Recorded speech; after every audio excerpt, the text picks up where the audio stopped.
Perhaps you came to this video with a feeling you can't explain, exhaustion, the feeling that you've given your best, but the result hasn't appeared yet. Perhaps you have felt that life stopped just when you thought you were moving forward. And the most difficult part is not the process. The hardest thing is the silence, that moment when it seems like nobody sees what you're going through. But listen to this carefully. There are processes that are not punishment. They are invisible training. And if this message reached you today, it wasn't by chance, because there is an ancient principle hidden in the story of Joseph, a preparation code that many overlook. But those who understand it discover something powerful. Some processes are not designed to destroy you. They are designed to train you for provision that is coming. Stop for a moment. Don't listen any further yet. Do something simple. Take a deep breath and silently repeat this phrase in your mind. My process is not lost. It is being prepared. One more time. My process is not lost. It is being prepared. Feel how that idea begins to change something inside you, because what you're experiencing might not be a mistake along the way. It could be the prelude to the purpose. The story of Joseph is one of the most fascinating narratives in the Bible, not because everything has gone well from the beginning, but because for a long time, everything seemed to be going wrong. He was betrayed by his own brothers. It was sold. It was forgotten. He spent years in places where no one expected to find purpose. And if someone had observed his life at that time, he would have thought his destiny had been broken. But there is something that few people notice in this story. Each difficult stage was training a skill. When he was a slave, he learned administration. While he was in prison, he learned discernment. When he was ignored, he learned patience. None of it seemed glorious, but each piece was preparing for something bigger. Because when the right moment arrived, José didn't just have a dream. He had the capacity to hold it. And here's a principle that many do not understand. Provision doesn't arrive only when someone wants it. It arrives when someone can hold it without destroying it. That's why some processes seem long. Not because the purpose doesn't exist, but because character is still being formed. Imagine for a moment how José felt in prison. Silence, cold walls, years passing slowly, without knowing when something would change. Now think of something. That place that seemed like an end, it ended up being the bridge to the palace. Because it was there that he interpreted dreams. It was there that he developed clarity. It was there that his ability was refined. In other words, prison became his training ground. And this completely changes the perspective, because it means some uncomfortable places in your life. They are not blockades. They are invisible schools. Moments where God is not absent. He is working in silence. Many abandon their processes too soon because they confuse silence with abandonment. But there is a huge difference. Abandonment leaves a void. Preparation leaves traces, small signs, lessons you learn, a strength you didn't have before, a new calm in the face of situations that used to overwhelm you. Those internal changes are clues. They are evidence that something is forming. Perhaps you can't see the provision yet, but the fact that your mind is growing, your discernment is maturing, your patience is being refined, this means the process is working. Thus begins the code of Joseph, a principle that few understand, the invisible process, the silent preparation, the training that takes place before provision. But there is something even deeper to this story. This explains why some people go through long processes and others don't. And when you understand the second piece of code, your perspective on your process could change forever. There was a moment in Joseph's story that changed absolutely everything. And curiously, it wasn't when he got out of prison. It was before. It was then that he developed something that almost no one notices when reading his story. José not only survived his trial, he understood.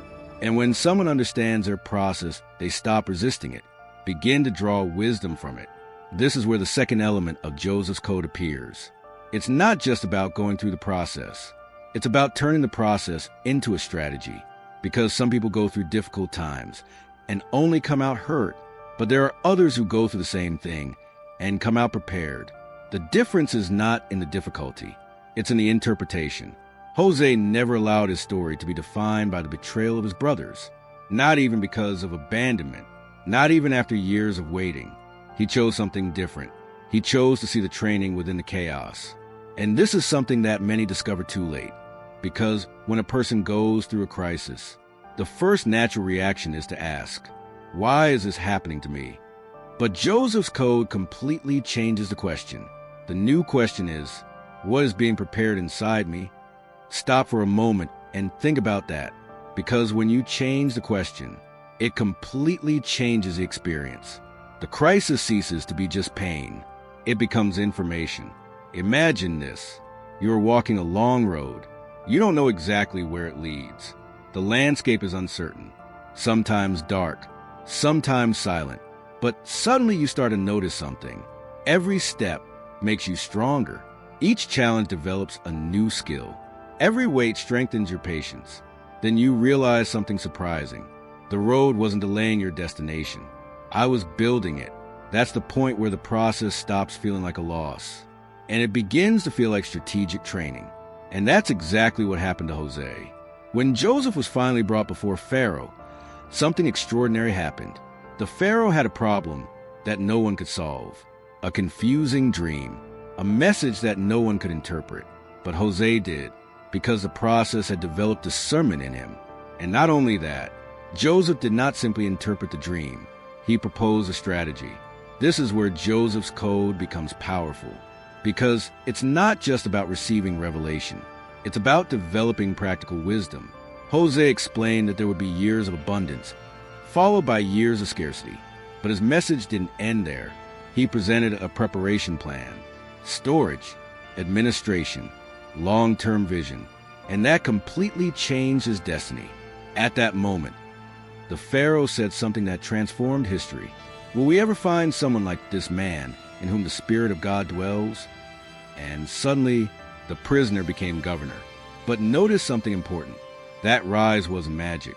It was a capability developed in secret, for years, in places where no one was looking. Perhaps something similar is happening to you right now. There are skills you're developing without realizing it. Resilience, clarity, patience, discernment, ability to make wiser decisions.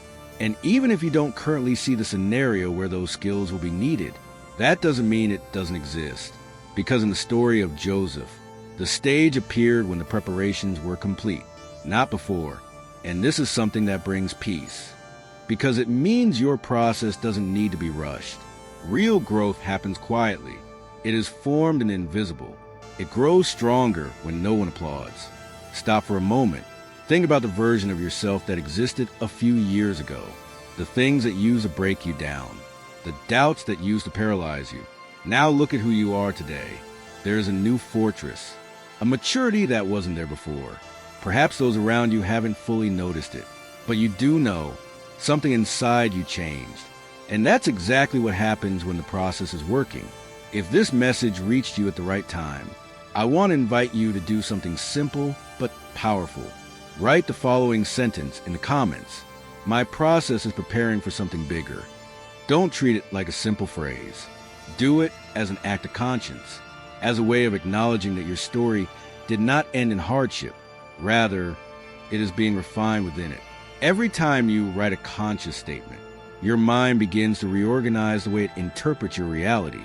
And when enough people awaken to this principle, a community is formed that no longer lives in despair, but rather from an understanding of the process. But there is still a third piece within the Joseph Code, and this is the deepest one, because it explains something that many people struggle to accept. The provision is not only for personal benefit. She's here for something much bigger. When Joseph was elevated to that position, not only did his life change, it changed the destiny of entire nations. People I didn't even know ended up being saved because of my preparedness. That means something powerful. Your process is not only connected to you, you may be connected to far more people than you imagine. Family, generations, stories that have not yet begun. And when you understand this, the perspective changes completely. The process ceases to be solely personal. It becomes a purpose. In the last part of this message, we are going to enter the deepest dimension of the Code of Joseph, a truth that transforms the way a person faces the future. And we will also do something important, a conscious prayer or decree to seal this understanding within your spirit. Because there are moments in life where we need more than just information. We need internal alignment. There's a moment in Joseph's story that many read quickly, but which actually contains one of the most profound revelations in the entire narrative. It is the moment when he finally comes face to face with his brothers, the same ones who betrayed him, the same ones who started the whole painful process. Now the position has been reversed. Joseph has authority. It has power. It has the capacity to respond from resentment or from understanding. And then he utters a phrase that reveals he has completely deciphered the process. He says something extraordinary. You meant to hurt me, but God turned it into something good. Dwell on that idea for a moment, because here is the last piece of Joseph's code. Not everything that happens in life is good, but many things can be redirected towards something good. And when a person reaches that level of understanding, something powerful happens within your spirit. History is no longer dominated by the past. Begin to be guided by purpose. Imagine for a moment what José must have felt when he said those words. Years of memories, moments of solitude, stages of uncertainty. That whole journey finally made sense. Not because the pain would have been pleasant, but because now he could see the whole picture. It's like observing a huge mosaic from very close up. When you're too close, you only see fragments, unconnected pieces. But when you take a few steps back, the complete figure appears. That's what happens when a person understands their process. Suddenly, things that seemed lost reveal their purpose. Doors that seemed closed show that they were protecting something bigger. Moments that seemed like delays were actually aligning the right timing. This is where this message becomes deeply personal, because each person who hears these words is going through their own stage of the process. Some are in the uncertainty phase. Others are in the silent growth phase. Others are beginning to see signs of transition. But at any of those stages, there is a key question that can transform the perspective. It's not, when will this end? The most powerful question is, what is being formed inside me that did not exist before? Perhaps you are developing an emotional strength that you didn't have before. Perhaps you are learning to trust more deeply. Perhaps you are discovering talents or abilities you never imagined. The process often reveals internal resources that were dormant. And when those resources awaken, the person who emerges from the process is not the same person who entered it. He is someone who is better prepared, more aware, more aligned.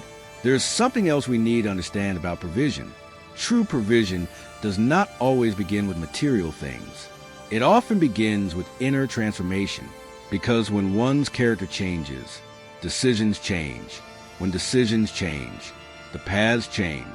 And when paths change, the results begin to change. José was not placed in a position of responsibility by chance. It was placed there because its process had formed something essential. Wisdom, patience, vision, discernment. Those are the true foundations of any lasting provision. Now I want to invite you to do something simple. If possible, take a moment to close your eyes. Take a deep breath. Imagine all the worries that have been occupying your mind for the past few days. They are gently placed in God's hands, not as an act of abandonment, but rather as an act of trust. Because there are processes that don't need to be forced. They just need to be understood and supported with quiet faith. Feel how that idea brings a small sense of relief, as if the weight became a little lighter. Not because everything has changed instantly, but because now you know that the process makes sense. Father, today we recognize that there are paths that we do not always fully understand. Moments where the silence seems long. Moments where the purpose seems hidden. But we also recognize that you work even in the invisible, that the processes we go through can become preparation, that difficult times can develop wisdom. We ask for clarity to recognize the lessons that are being formed during this time, patience to walk with confidence, and discernment to see the opportunities that will open up when the right time comes. May each person listening to this message find peace in the midst of their process. May she discover the strength that is growing within her, and may their story become a testament to purpose, growth, and hope.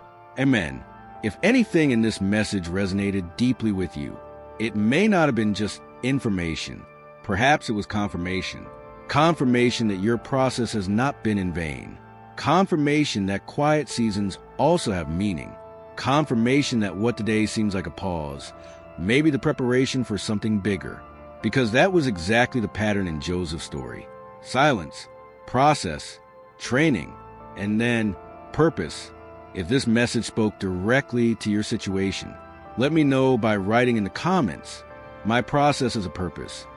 That sentence may seem simple, but when you consciously declare it, you are changing the way you interpret your story. And if you wish to continue exploring these types of messages about purpose, spiritual clarity, and inner growth, I invite you to subscribe to the channel. Here we will continue to share reflections that help to see life's processes from a deeper perspective. This is not the end of the conversation. It is only the beginning of a new understanding. We'll see each other at the next meeting.